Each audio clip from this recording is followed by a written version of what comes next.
భారీగా అప్పుల అంచనాతో బడ్జెట్ ప్రవేశపెట్టిన చంద్రబాబు నేతృత్వంలోని కూటమి ప్రభుత్వం మళ్లీ అన్ని వర్గాలను దగా చేసిందని వైఎస్ఆర్సీపీ జిల్లా అధ్యక్షులు ధర్మాన కృష్ణదాస్ తీవ్రంగా విమర్శించారు. శుక్రవారం ఆయన ఒక ప్రకటన విడుదల చేశారు. సూపర్ 6 హామీలకు మంగళం పాడే విధంగానే ఈసారి బడ్జెట్ను రూపొందించిందని, పైగా కిందటిసారిలాగే సంక్షేమం పేరుతో కొత్త నాటకానికి తెరతీసిందన్నారు.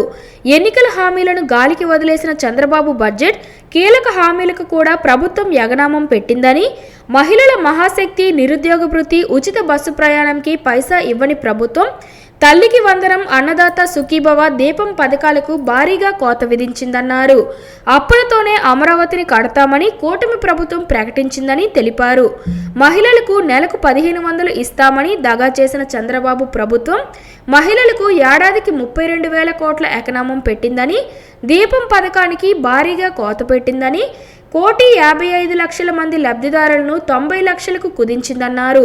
బడ్జెట్లో 4,000 కోట్లకు గాను 2,601 కోట్లు మాత్రమే కేటాయించిందని, డ్వాక్రా మహిళలకు బడ్జెట్లో కూటమి ప్రభుత్వం టకోరా వేసిందని అన్నారు. 10 లక్షల వరకు సున్నా వడ్డీ రుణం పథకం కింద ప్రభుత్వం ప్రకటించలేదని, ఎన్నికల్లో డ్వాక్రా మహిళలకు 10 లక్షల వరకు సున్నా వడ్డీలు ఇస్తామని హామీ ఇచ్చిన ప్రభుత్వం ఇప్పుడు ఆ హామీని బడ్జెట్లో చూపించలేకపోయిందని అన్నారు. అన్నదాత సుఖీభవకు కూటమి సర్కార్ భారీగా కోత పెట్టిందన్నారు.